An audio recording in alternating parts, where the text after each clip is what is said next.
a couple of lunches. Okay, here we go. Miss Bright, Here. Miss Dickinson, Present. Present. Miss Clement. She's not here. Mr. Kapler. Here. And Mr. Steve let me know he was not going to be able to make it. So we do have quorum, Mr. Chair. Fantastic. First thing on the agenda is to review our meeting minutes from 2 weeks ago. We'll need a motion and a second. I'll make the motion to accept those minutes. Thank you. Susanna has moved to accept the meeting minutes. Is there a second? I'll second the motion. Perfect. All in favor say aye. Aye. Any opposed say Aye. nay. Okay, the motion passes. Thank you. There's a call to the audience.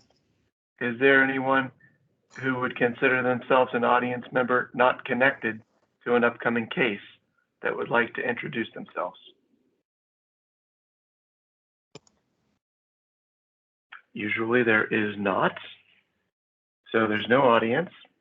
Number 4, our first case of the morning is a revised application, case RNA CRB RNA 2102, the Rialto building facade modifications. And the project was reviewed by the DRB on March 26th. And we requested the applicant return with a revised application that demonstrates compliance with a few points on the UDC 8 and 12. Point 8 and 12. Is there an updated staff report that you could give us, Maria? Yes, Mr. Chair, members of the DRB, the applicant did go ahead and revise his proposal. And in doing so, he had to go back to the PRS for a second review based on those modifications. The PRS reviewed the project on April 22nd and recommended approval again, with the condition that the roof of the balcony is to be lowered by about 1 foot to be able to see the parapet line of the Rialto building. We have with us this morning Jody Brown, our Historic Preservation Officer, in case there's any questions related to the historic review. We also clarify with the applicant the different uses on site. So the restaurant use on the first floor, the office use on the second floor, the balcony to be dedicated to that new office space, and also outdoor seating on the right of way, both on Congress and Herbert Avenue for the restaurant use. So that's all I have, Mr. Maria, thank you. Could you put on the screen our motion from that meeting so we can see exactly what our thought process was?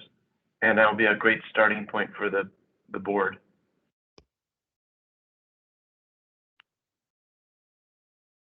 Okay, so the motion was made. No, sorry, that's not it.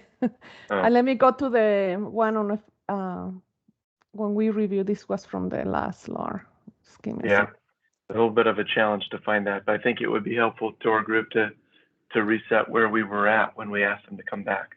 Sure.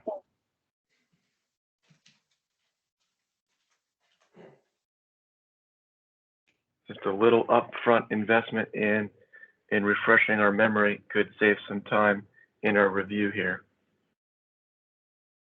There it is. All right.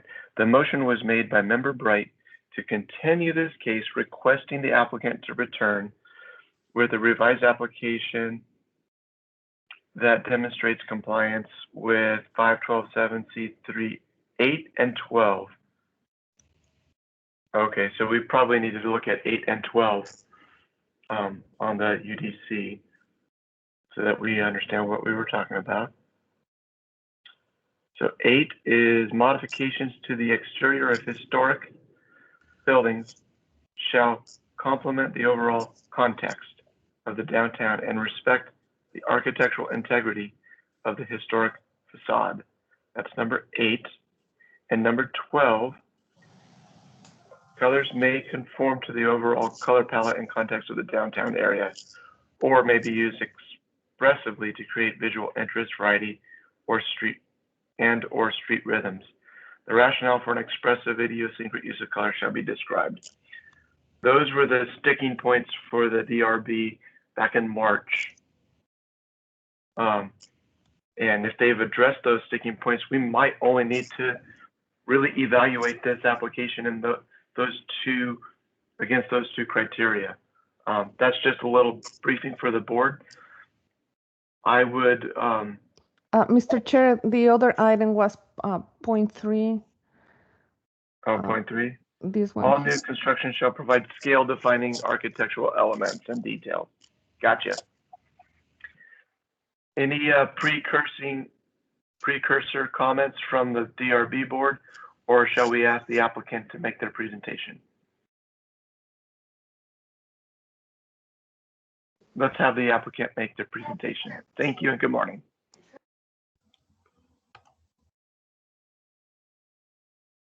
Good morning, everybody. My name is Jose Ceja with Exa Architects. Can you hear me?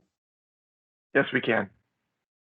So my name is Jose Ceja again with Exa Architects, and this is our second try at this with the balcony addition to the Hubert address. So what we've done is we went back and addressed some of your concerns with this project. I'm going to give you a brief description of the items that we're asking of you guys to be reviewed and approved as part of this process. The first one is actually, you know what I'm going to do? I'm going to actually see if I can share my screen. And hold on one second. Share.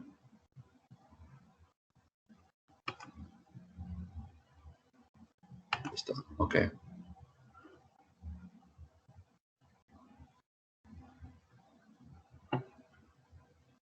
Can you guys see my screen or no? Hold on. What am I doing wrong here? Now we can see a big You picture.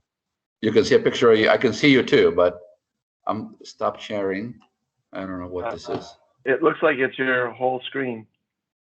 Do you see it? Not anymore. Okay, hold on a second.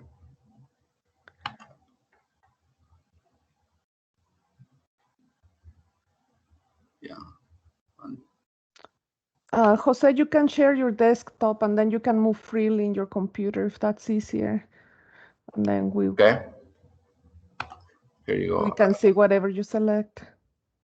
Okay, now I hit share, so I'm seeing. Can you guys see it now? Mm-hmm. Okay, can you see the?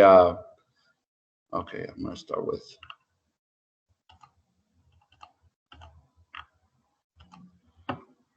If you can just make it larger, Jose. I will make. Yeah, I'll make it larger here. Okay, now this is the scope of the work that we want to do on this project. Is you can see the elevation right now, sheet A 4.0 of the balcony. The north elevation, you can see part of the balcony what we did is we revised the balcony to kind of meet the characteristics of what the architecture is already on this building. And one of the things we did, we changed the flat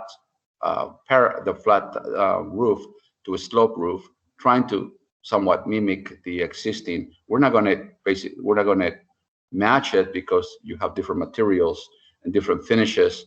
You have tile on the existing north elevation of the roof. On our roof, we actually have a metal roof. And so what we did is one of the biggest difference from this elevation to what you saw before on the previous project, we got rid of the stairs. And I think that's what one of your concerns, having those stairs in place. So the balcony is one of the areas that is probably the major area that we want to make sure that you guys reviewed. And here on the next page, you can see the size of the balcony is around 51 feet long by about 9 foot deep. One of the reasons it's so long is because on the image below there's a couple of art pieces on the image, and I will show you this here. So what we done is actually frame with the columns the existing artwork that is underneath the canopy. Yeah, you can see that. So so what we're trying to do is the bottom trying to save and protect the artwork, and so we're actually just framing that piece. And on the second floor, what we done is the only addition that we did to it was replace the window that was in here and added an operable door to get access to the balcony. So now you don't have access from the outside to the balcony. The only way you get in is through the office spaces up above. One of the areas that we added to this scope was the potential exterior outdoor dining. And again, I say potential because we most likely won't do it as part of this project, but we just kind of save it for the future if the future tenant of the space wants to expand the outdoor seating area. On the other concern that we had back in that meeting was we wanted to make sure you guys knew that the windows were going to be replaced on the north and on the east windows were going to be replaced with operable. And so the concern was, especially this corner, there were too many breaks in the windows, so we kind of matched the existing configuration of the Rialto building. So that, and then the last one, or the other piece that we did is add on the north windows, we're adding the screens behind the architectural features of the Congress Street. So when you look at this elevation, zoom in here, you can see that the existing, you're right above the Rialto, there's already screens on there, and we're asking to add those same screens to this portion of the building. The other item that we want to make sure that we address was this is a continuous balcony all the way across. Now we have two tenants up there, up on the second floor, one on the west and one on the east, and we actually want to build a wall right behind the column to separate the space. So you really don't see it from the outside, but I want to show you where it is located. So if you look at this space, this sheet, here you go.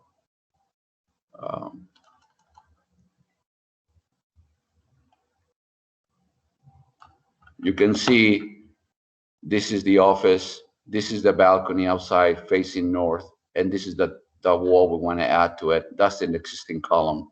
So again, we're just trying to separate to create more of a private balcony space so people don't go from one space to the other. And that was pretty much the scope of it. As far as trying to meet the new criteria, I think we done that with just trying to simplify and trying to take some of the existing architecture that is there on the Rialto building and taking it to the balcony. It's a little more simplified, but I think it kind of goes with it a little better with the architecture of what's existing there. Do you have any questions? I do. In terms of the new roof, it's, you know, a lot steeper pitched and way higher than, quite a few feet higher than before. Previously, you had it lowered because you said you were having the gutters of the parapet running off onto the roof. So I would just like to hear why you've made it so much steeper and it's above that now, and also it has skylights in it. That's correct. So what happens is the reason we did that is because by raising the roof up, we're trying to match. The slope is very similar, actually a little lower than the slope on the existing roof on Congress. The roof on Congress is about 5.5 to 12 slope. This is about 5 to 12 slope. And by doing this, before there was a concern about the vents. You can see those vents in there. I'm not sure you can see it you can see these vents. There's existing vents there, and the gutters are there. By raising the roof, we don't have to mess with any of the gutters or the vents, trying to make them work. By doing that, we keep the original architecture the way it was. We're just building right up above it. The skylights, we added the skylights because we're concerned that because of the tall building to the east of us is such a tall building, and you see on the shade study that we done that see, even here on this, you can see how much shade gets casted on that, and so we're trying to get some more natural light into the space so the balcony doesn't feel dark. Does that answer your question? Yes, so do those existing gutters, can you show where those are then? Sure, I'll show it to you right here. So when you look at the image, and actually, you can actually see that gutter on this image. You can see it right there. So that gutter, when it comes down, is going to get rerouted, you know, just the way it is right now. We're probably going to have to push it out about another foot or so down below the balcony, but the existing kind of remains there. We're not going to mess with that.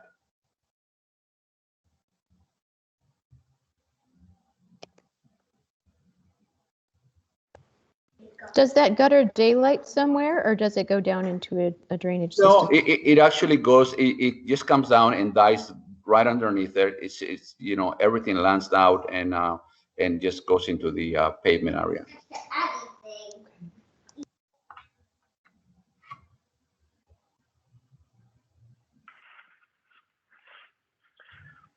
What kind of roof panel are you planning for that roof? It looked like a metal building PRB panel.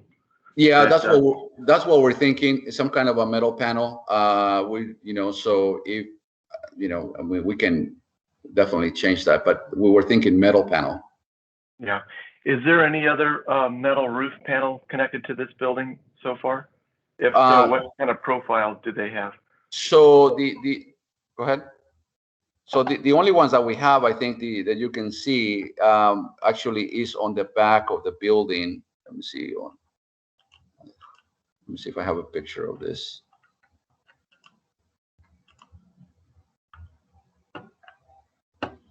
Back here, you can see that R panel that they have. You can see it right. This is on the back of the building. Yeah, it doesn't seem to be. That seems to be kind of a low sloping or flat roof. That's correct. Don't really feature the panel. On this one, the roof panel will be visible and featured.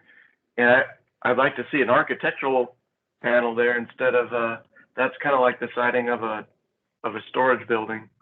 Yeah, we can do like a standing seam, yeah, like a standing seam or something like that. Okay. But my other comment is your design is you were responsive to what we commented back to you in March, and thank you for taking the time to do that. It looks to be an improved presentation here. Thank you, Jose. Okay. Thank you.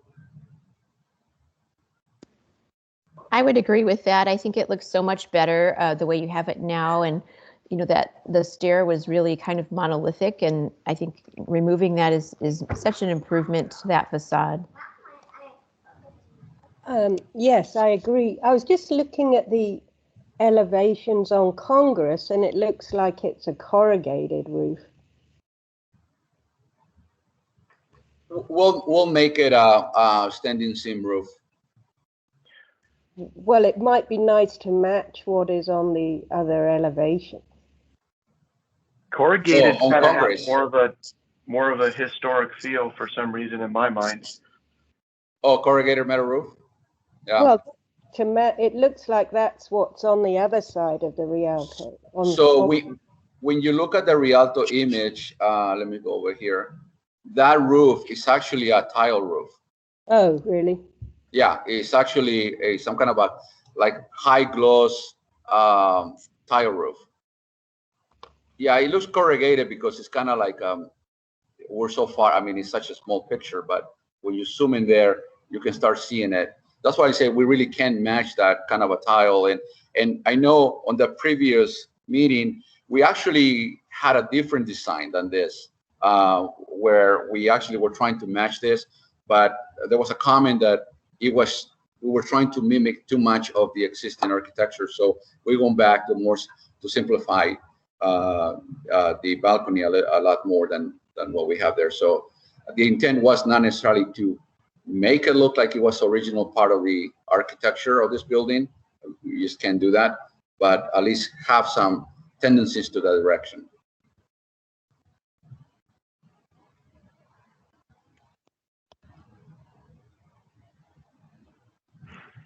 Great. Thanks for taking the time to explain that. Any other observations or comments by the DRB?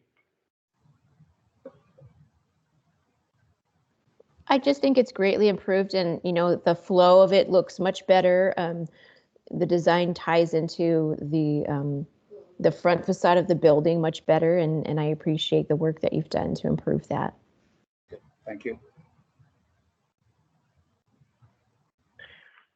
Yeah, I want to echo Susanna. I still think a corrugated roof panel would be handsome there for you to consider, or a standing seam. It's such a small area to buy roof panels. I think you could have your choice of architectural profiles on your metal roof. I agree with that. I'll have that conversation with the owner. Yeah, I think that R panel is just translates to me anyways as a storage facility siding, and I think you can do a little bit better than that. Corrugation is not any more expensive, and it's kind of a neat profile too. Okay, Maria, if you put your agenda back on the screen, there'll be a motion that the DRB can consider there.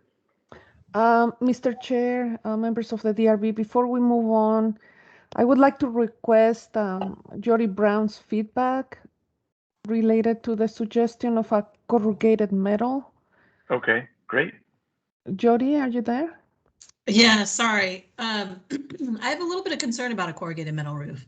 I don't mind an SSM roof, a standing seam metal roof. It is a new feature, and it should represent itself as a new feature. I think in introducing corrugated metal, contrary to the chair, I think corrugated metal is something that's more commonly found on accessory structures.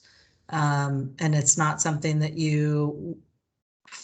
sometimes you find it on primary structures, but this is a commercial building. So I don't know. I have concerns about it. I would rather see either what's there maintained or a standing seam metal roof.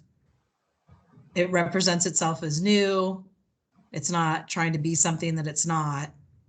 And it still kind of blends in because it has an articulated form. It's not just a flat roof, as opposed to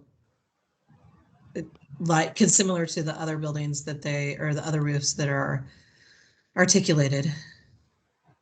Sorry, it's Friday morning. It's been a long week. I'm not articulate. Well, okay, so that sounds fine to me. It seems like maybe we're zooming in on a standing seam metal roof.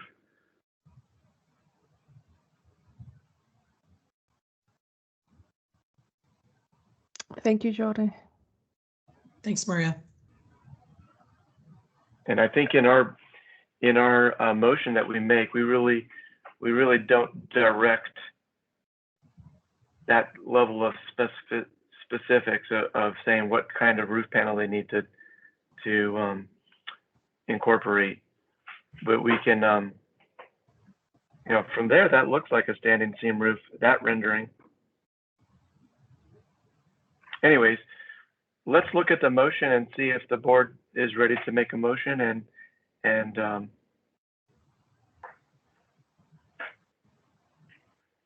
there it is.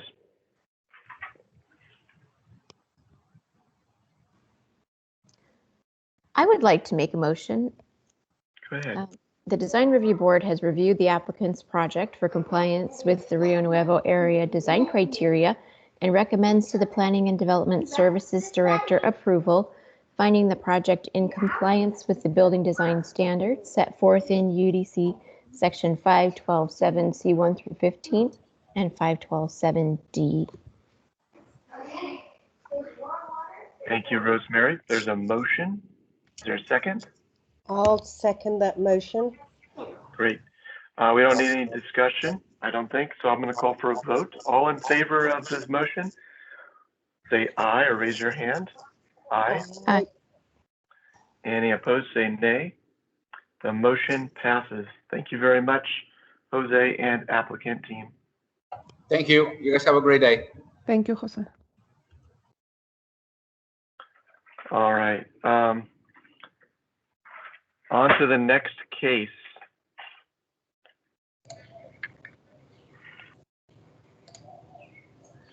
The case is RNA DRB RNA 2108 print shop and parking conversion to single family residence.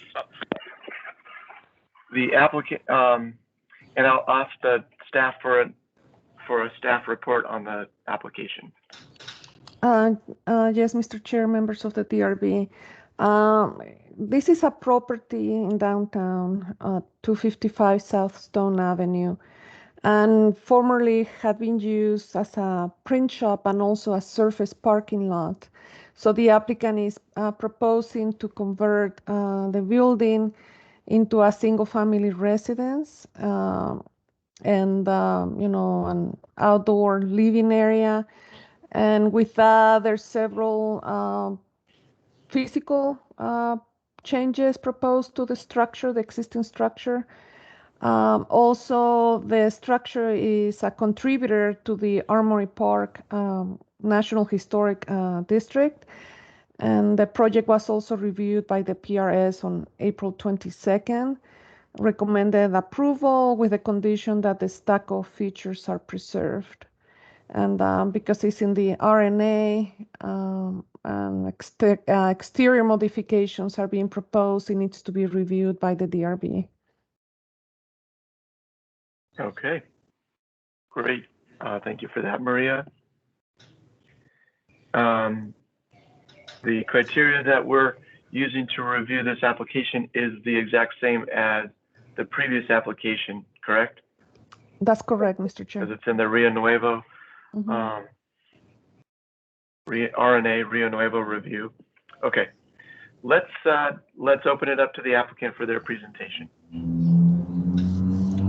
Morning, I'm Bill Mackey. I'm the architect, and we also have Jennifer Patton with Wilder Landscapes. Good morning. Assist in any questions regarding the landscape borders that we're putting on. And we also have Albert and Sarah here, the owners. And I'd like Albert to give just a quick little introduction about the building because it's a great history. Albert, take it away. Thank you, Bill, and good morning, members of the board. My wife Sarah's with me, and we're very excited about this renovation to the building, especially because we have a deep connection, personal connection to that particular building. So I just wanted to share some of that history with you. This building at 255 South Stone was the home for a Spanish language biweekly newspaper called El Tucsonense. That newspaper, El Tucsonense, was founded by my great-grandfather, Francisco Moreno, and the newspaper was founded in 1915. El Tucsonense was printed and published in the building that you see in the slide here since the building was built in 1923. The newspaper published in this building even after Francisco Moreno died suddenly in 1929, and it was kept going by his wife, my great-grandmother, Rosa Elias Moreno. She took over as publisher of the newspaper, which I think was just an extraordinary role for a Latina woman in the 1920s and 30s. she had 4 sons, and probably not surprisingly, all 4 of her sons became printers. But her daughter, Ermelinda Elias, my grandmother, had a son, and her son was named Albert, my father. And he also became a printer. So when El Tucsonense stopped publishing in 1964, the print shop fell on economic hard times. And in 1968, my father left Tucson Newspapers Incorporated, which was right down the street, and he approached his family and asked to be able to run the business. And he ran his business called Old Pueblo Printers from this building from 1968 until he died in October of 2015. As you might guess, I spent much of my childhood in this building. So I have a very strong emotional attachment to it, not only the 4 walls and the landscape, but the equipment was in the building, the smell of the building. I feel like it's very appropriate to be able to continue to have the building be vibrant. So since my father passed in 2015, the Elias and Moreno families have agreed to continue to own the building. We want to reuse it, and we've come to agreement that we will use the building as a residence. So that's our plan, and Bill will and Jennifer can share more about the plan we have, and we're just excited to be able to renovate the building, invest in it, and continue to make it part of the history of our community. So that's what I wanted to share. Thank you very much. Thank you. Well, Thanks, Albert. Well said. Let me share my screen. You guys got it? Yes. So as you can see, it's on the southeast corner of McCormick and Stone, and there's actually 2 properties that are associated with it. The property that the building's on, and then there's a sliver property next to the Labor Temple. Bill, That's vacant. can you zoom in a little bit more, please? That would be great. Thank you. So there's this little property sliver, and then this rectangular property with the building on it. And this is the package that we submitted, so hopefully you're all familiar with it. Here's some exterior views of the building and the property. The corner, the north elevation along McCormick, the east elevation that's taken from the east, and then the south elevation here. And then here are views of the property from the streetscape. And so this is looking west along McCormick with the building in the background. And then this is looking north along the Labor Temple towards the building. As it was stated, the building is a contributing structure, and this is the property inventory form. I spoke briefly with the folks up at SHPO, the State Historic Preservation Office, about the building because it'll be converted to a residence. It can get on a property tax credit program, and the only concerns they had were the architectural detail that is around the windows and the parapet area.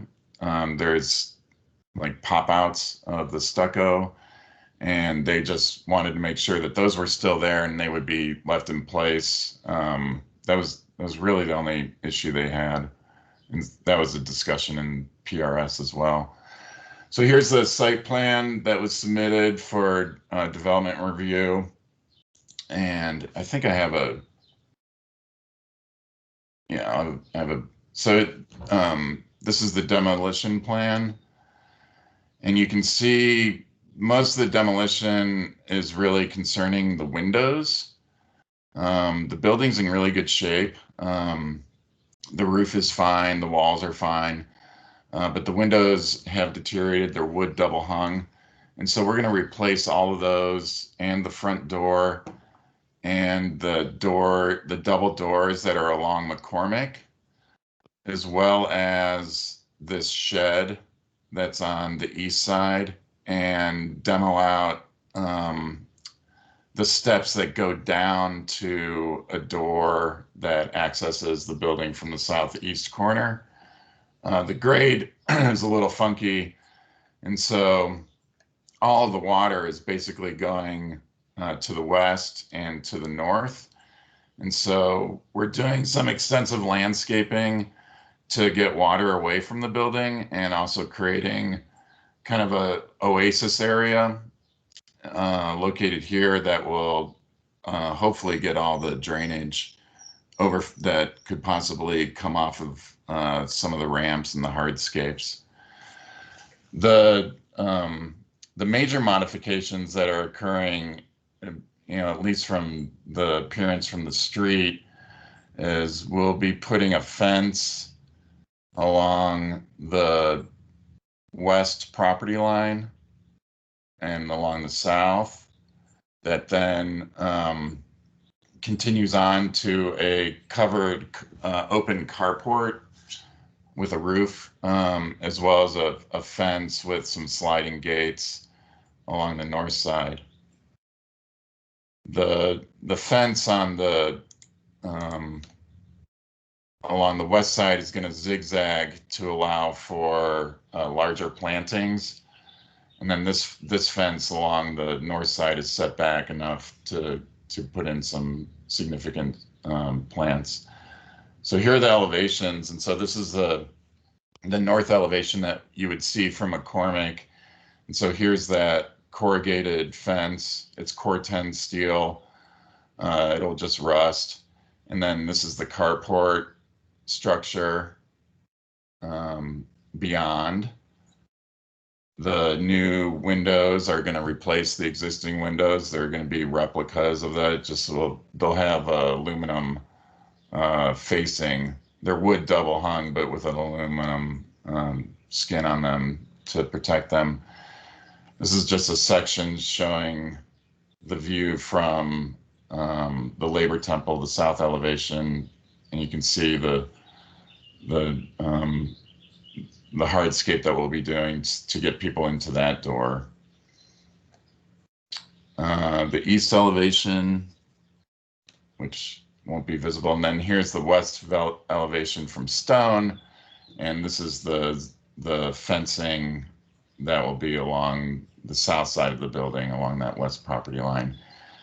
The number 2 here is a picture. It's an existing picture window, just one piece of glass, and we're going to go back and put in a post and some wood double hung windows, just in the same manner that the rest of the building has been done.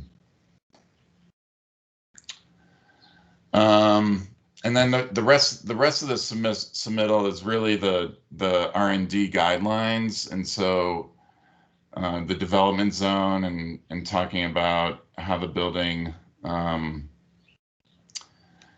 fits within the development zone, and you could take your guess on how it wants to fit into this development zone. It's one of the wackier development zones I've documented. We have the mortuary building, this 3-story project that was recently built, the Brings complex along McCormick. We have some historic structures just to the east of the project. And then I think this is a non-contributing property within the historic district on the corner of Scott and McCormick. And then we have the Labor Temple to the south, the Arizona Theater Company, Ramona Court, and Midtown Liquors, as well as the police station across the street. So we're, the carport was based on none of that. The pitch of the roof was just a shed. It's just a simple gable, and we're using corrugated and core 10 steel as Jody kind of referred to in the previous review. It's an accessory structure, and we're kind of keeping that accessory structure motif with this project that you can find in Armory Park and West University and Barrio Historico. Other issues regarding kind of the setbacks and whatnot, the garage is going to be set back 10 or 11 feet from the property line. And the cars will come in through the sliding gate here, and there'll be 2 spaces there. And there'll be enough ample space for safety and issues like that. I think most of this other stuff is it's the historic building, and we're basically preserving it and not adding anything to it. So a lot of the Rio Nuevo guidelines are not applicable. The biggest change is the streetscape, in that we're going to be providing some landscape material along McCormick here, and then along Stone here. On the Stone side, it's Jennifer. Do you want to talk about the plantings on this? Sure, you bet. This project is great because it's all a native plant palette, basically plants native to Tucson Basin. So really excited about the opportunity to pack this site full with planting. The items that we looked at doing, we're getting some interest along Stone and McCormick. So having space along the outside of the fences in both of those areas to add that to the streetscape. We're a little bit constrained in the site just because of overhead power. So there's overhead along Stone and there's overhead along McCormick. So when you look at tree positions, we're working with those, but we're getting a large ironwood tree in there that will provide some shade. The tree along McCormick is sized, that's a white thorn acacia, so it's smaller scale, so it will work with the electric on that side.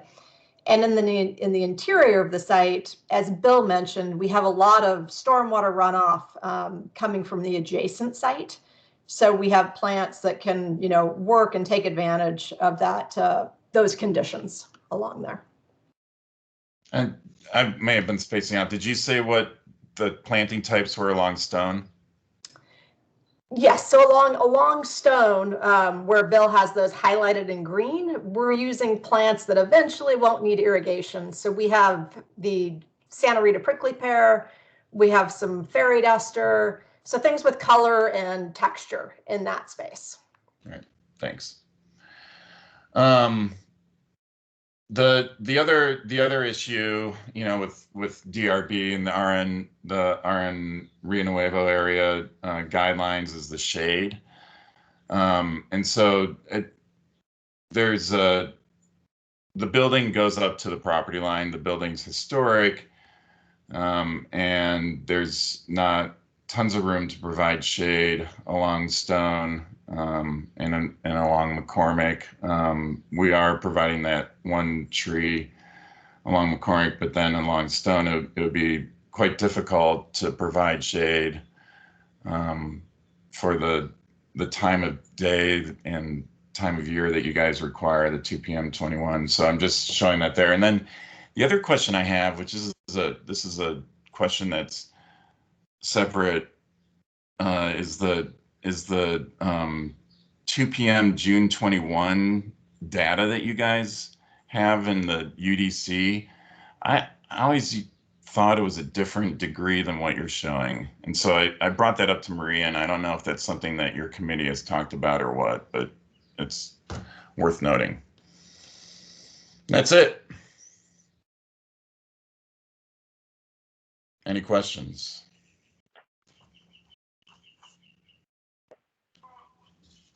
Thank you, Bill. Thank you, Bill. So now let's focus our DRB review on the specific criteria, unless there's some more general questions from the board before we do that. I just had a general question. probably isn't relevant, but do you guys have to go through any review process with Armory Park too?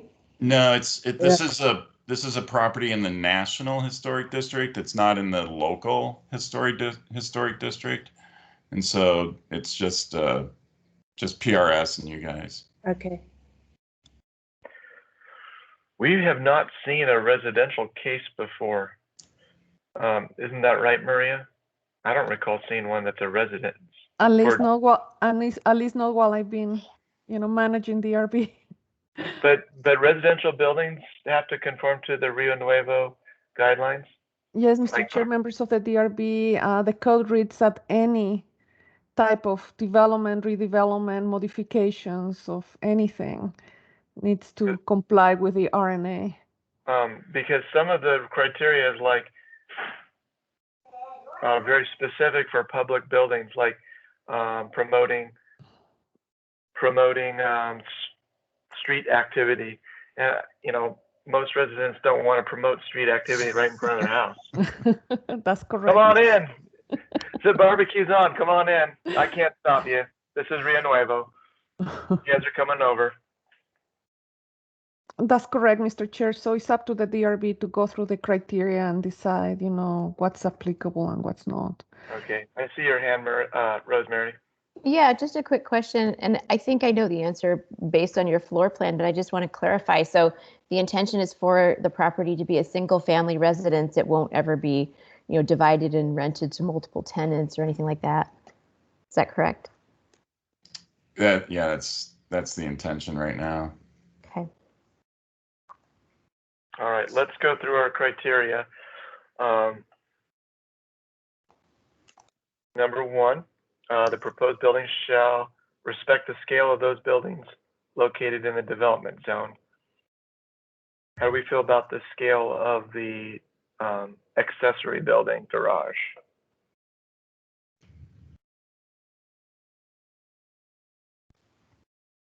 I think in the context that's been shown, I think it makes sense. I mean, looking at all the other buildings in the area, there's nothing that really raises my eyebrows. Yeah, it doesn't stick out. Number two, all the construction must be consistent with the prevailing setback existing within its development zone.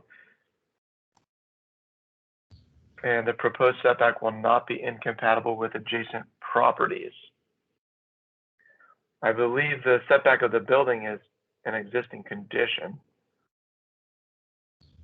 Do we have any concerns with the setback? If not, I'll move on. All new construction shall provide scale defining architectural elements or details on the first two floor levels, such as windows, etc. And we've seen in Bill's presentation, the windows are getting special treatment and replacement.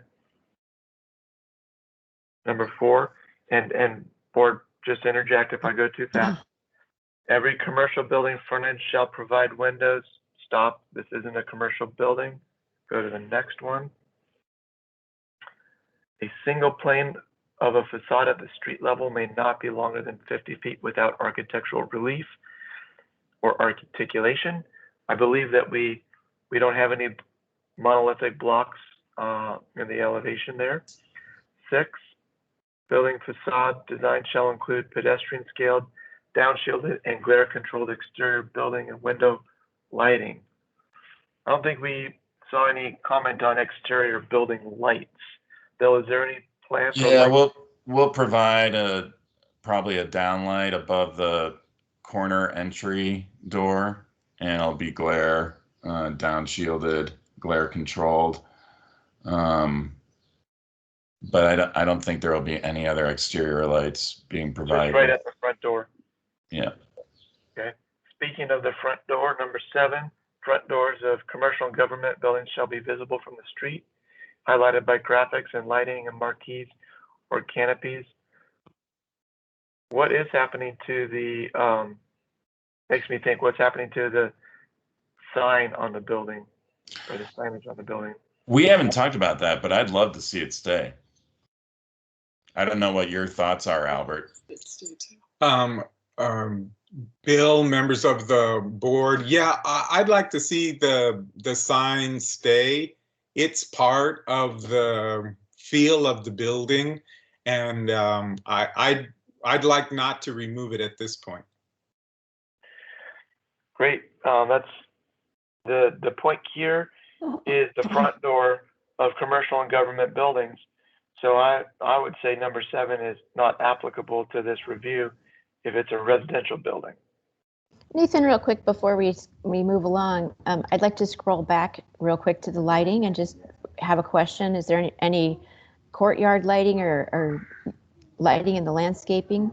Yeah, there'll be lighting in the landscaping and on the building that face to the south probably. But again, that'll all be down shielded per the outdoor lighting code. And there'll probably be some walkway bollards of some sort along the ramps. And then there will be a fixture in the garage, the carport. Great. All right, thank you. All right, number 8, modifications to the exterior of historic buildings shall complement overall historic context of downtown, respect the architectural integrity of the historic facade. And we can see that they are basically preserving that. So I don't think there's any issues with number 8. Number 9, buildings shall be designed to shield adjacent buildings and public right-of-ways from heat and glare.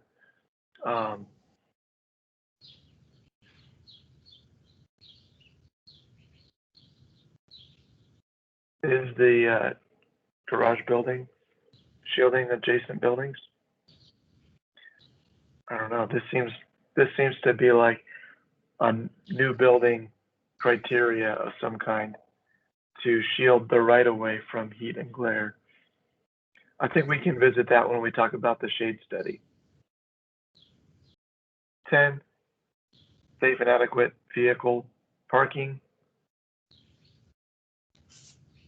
And to minimize conflicts with pedestrians and bicycles. So they're minimizing the conflict of vehicles and pedestrians and bicycles by parking the cars in a detached garage. It's fine. And we have a gate, so Yeah. it'll pause everything and make people aware of what's going on. Good. 11, adequate shade shall be provided for sidewalks and pedestrian pathways.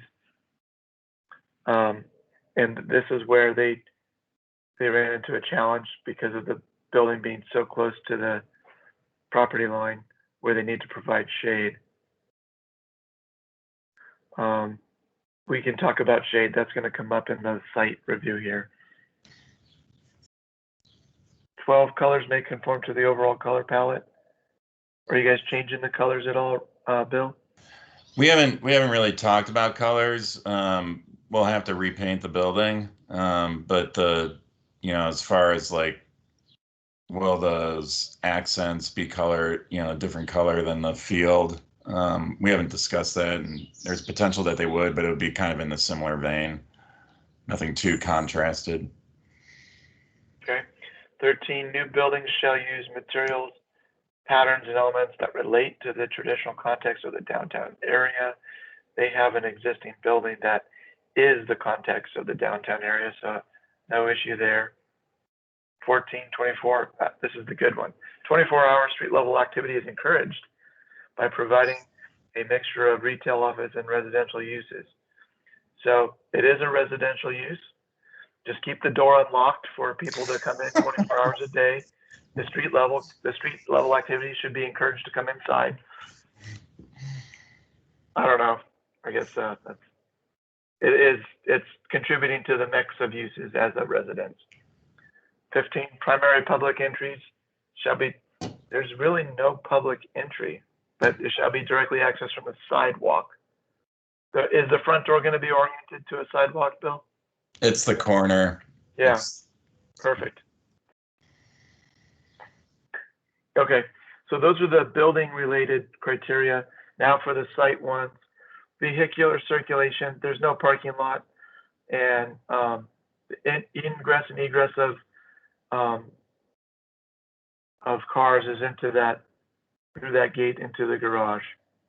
So I don't think there's a problem with circulation.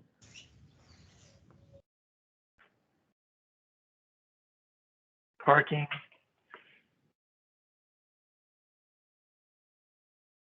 General parking standards. Some properties in the RNA may also be located in the parking district. So is the 2-car parking garage meeting the parking standard for a residence? Correct. The screening of parking, it is screened. There's a gate and it's inside. The employee parking is not applicable. Plazas and open space. What do we do with this one? Plazas Not and- applicable. It's not applicable. It's not a public space.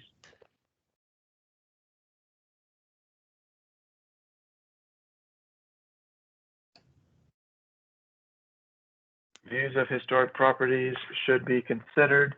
They're not obstructing any views. And linkages to the neighborhood is maintained. So now we're in streetscape, which is the landscaping areas and specifically the shade.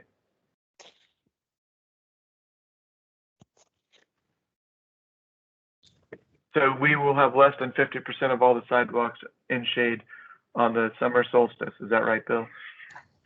Yep. Did you calculate how much percentage of the sidewalk will be in shade at that date? There's 1.3%. Okay, 1.3%. And that's coming right off the building. The building is just on the wrong side of the sunshine. Tracks.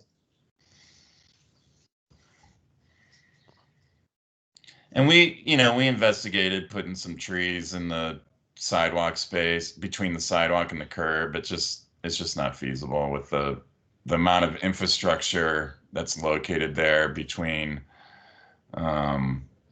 the utility boxes and bollards and meters and whatever else on the ground, as well as the overhead lines. So I just wondered, maybe I missed it. And it's a shame our 2 landscape architects aren't here today, because I don't know the specifics of the types as well as they obviously do. But did you look at putting bigger trees on stone in the property that would help shade that bit of sidewalk? So I'll answer that question. So I'm Jennifer Patton with Wilder Landscape Architects. The issues that we're having, so if you look at the plan that Bill pulled up, you can see the overhead electric that goes both down Stone and McCormick. There is also overhead electric that comes from Stone to the building adjacent to it. So we have electrical going through there. The tree that is shown on Stone, that's an ironwood tree that eventually will get to a 30-foot diameter. So that is a large tree there. And it's positioned as close as we can get without running into something and having a conflict. And if we're looking along McCormick, we can't go to a larger tree without having issues with that overhead electric. So there isn't really an option there. Could you just show which one's the ironwood? I can't tell from the door. Bill, can you point at the large tree along Stone? I'm not driving now, but it's basically the one that's on the southern. It's the circular one with. Oh, all right. Sorry, no, it's along Stone, so it's towards Stone where there's a Right label there. that says water main. Yes, there we go. Oh, all right. So that'll provide a little shade, in a few years on the sidewalk.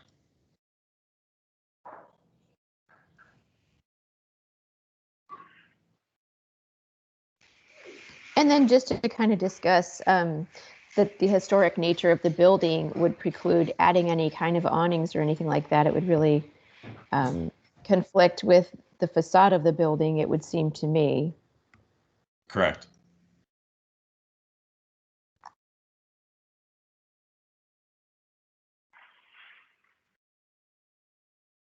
Jody, would you like to provide feedback regarding the potential awnings? Sorry, the trash truck is picking up trash. And it's nice, so I have the windows open before it gets hot. I don't have an issue with awnings, but there are decorative elements above windows. And I would have concerns about how those awnings would impact that. It is a really character defining element, those eyebrows, for lack of a better description, above windows and doors. And so I would have concern about how those would be installed.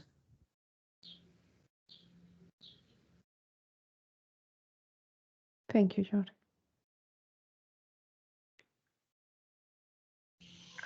This is usually the one and only sticking point on a simple application is the shade study. And I don't know what date this photo was taken, but there's plenty of shade there. Probably the sun was in the morning, yeah, lower position. Yeah, I mean, a west-facing facade with your requirements requires either planting trees in the right-of-way or providing very, very large awnings, like at Wigorama, you know? So it just, I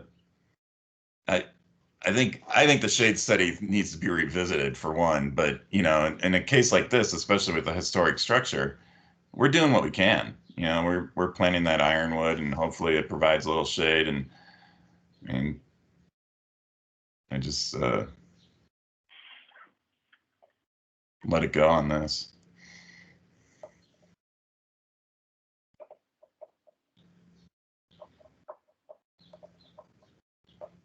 All right. So we've now visited all the design points in our purview board. What other discussion or observations do we want to make?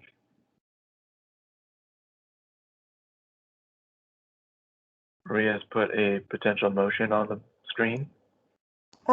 Just sorry, one last quick question on the McCormick. Do you guys, is that a gap you guys are leaving between you and the building to the east? And yeah, and could you put another big tree on the other side of the entrance to the carport, or? yes, there is a gap there. It's for access for the next door property to the, even though the property line is on their, you know, building wall. We need to provide something for them. Jennifer, do you want to talk about potential tree in that corner? Sure. So that would be right at the corner of that gate. And there's two issues. One is Bill just mentioned, that's their access. So that's, Bill, I think that's 6 feet wide that you're leaving open, or? Yes. Yeah. So if we put a tree right in that space, we'll 4. block I'm sorry. 4 feet. We'll block that access there. We also have a sliding gate, so there's a potential, you know, that we might be able to put another small tree like the whitethorn on that other side. That definitely isn't a tree that we would say would provide a lot of shade to the sidewalk. It gets about 10 feet high and about 8 feet wide. So.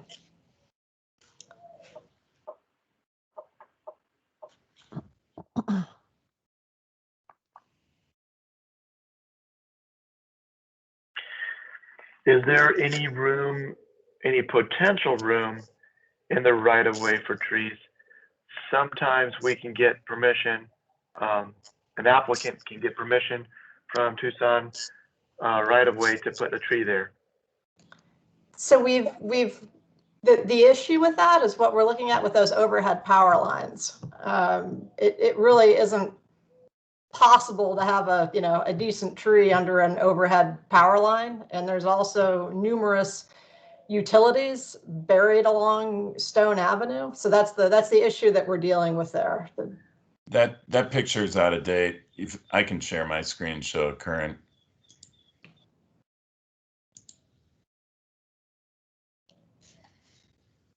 So there's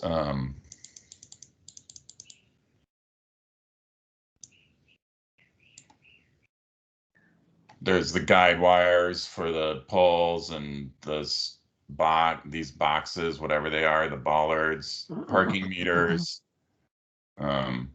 all sorts of stuff. And then along McCormick, it's all sidewalk.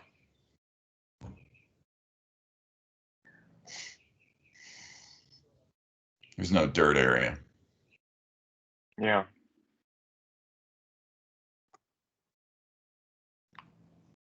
Yeah, it's almost like to provide shade, you need the right of way public side to provide shade to the sidewalk. The private side has no leverage there. We can have Albert hand out hats as people pass by, a little drop off. Sombreros. If you go to the right, it looks like there was a tree though in front of that other building for some reason. There is a desert willow. It tapped into something. Let me see if. So, and I'd just like to comment on that as we're talking about, no landscape architect is going to recommend planting a shade tree under an overhead power line. We have all driven down the streets and seen the horrible pruning that happens to these trees when they're planted in those scenarios. So it's a bad idea to do that. Okay. Well, I can see the challenge involved with trying to create some shade given the situation there.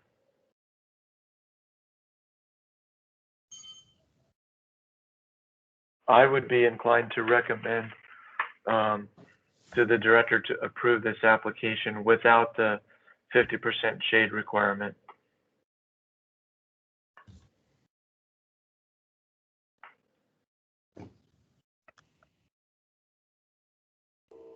I agree, and we've made that decision before with some historic cases, just because that's existing and there isn't, even if they did increase one tree here and there, it's not going to get up to the number anyway.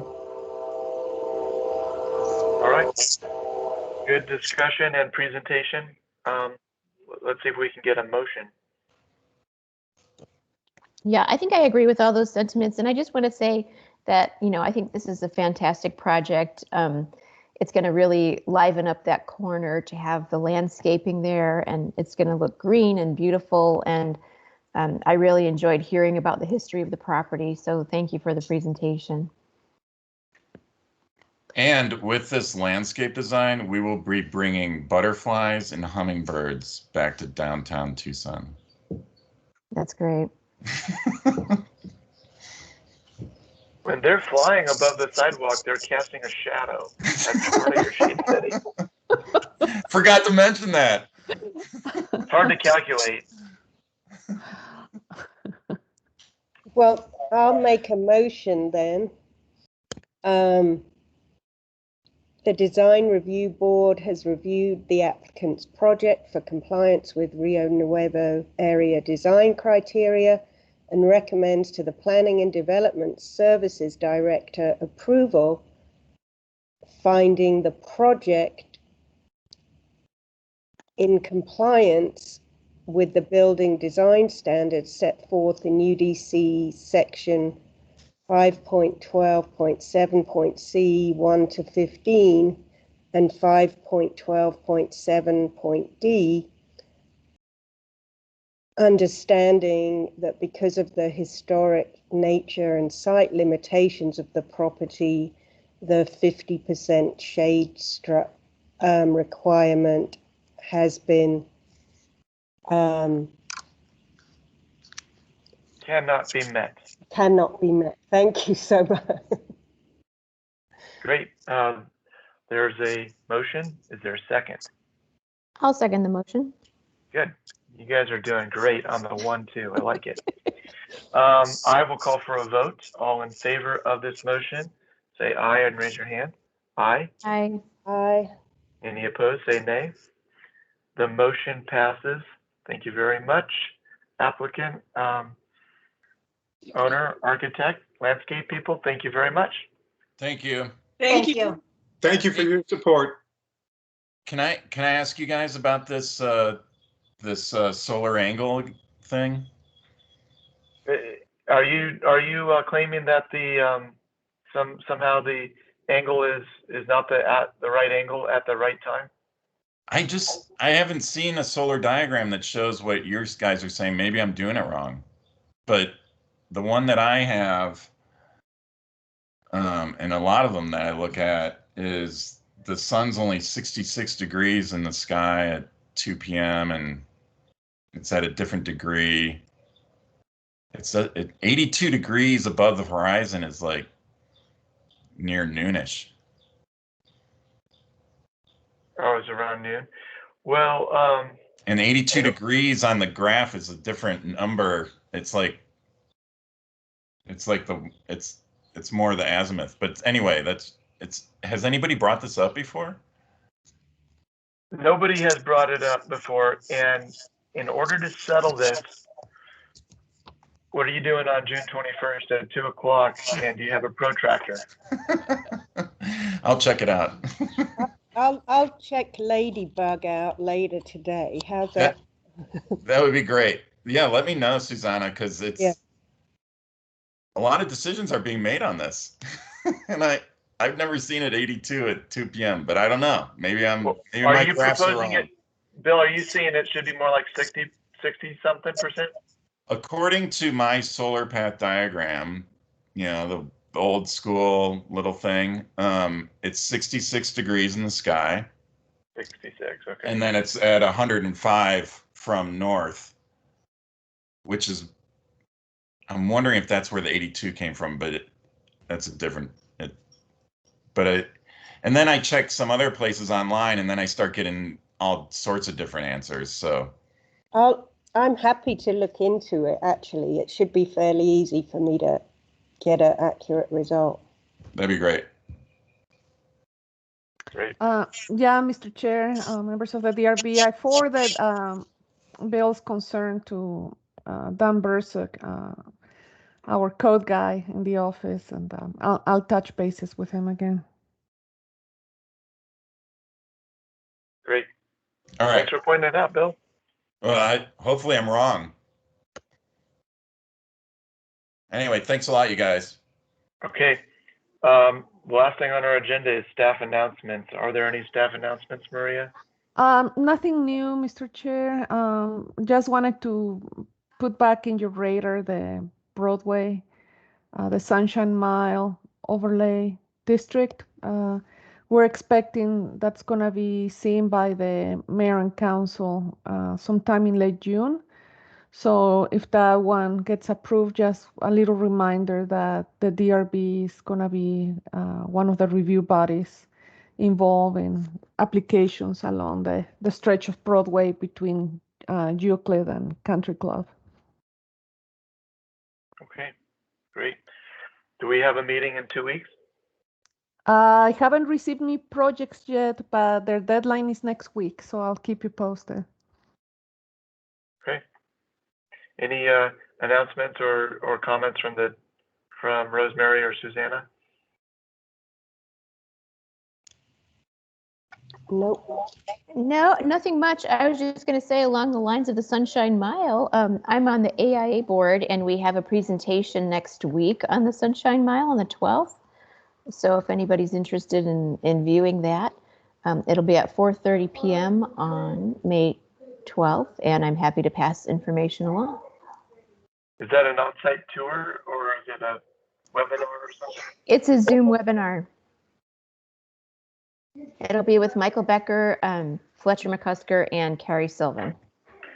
Yeah, Rosemary, if you'd pass me a link, I might like to listen in on that. Yes, same here. I sure will. Thanks. Jacqueline, any comments from you?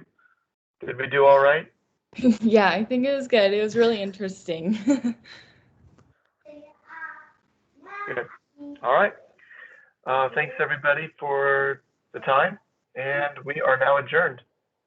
Thank you very much, everybody. Thank you. Have a good weekend. Bye, everyone. Goodbye.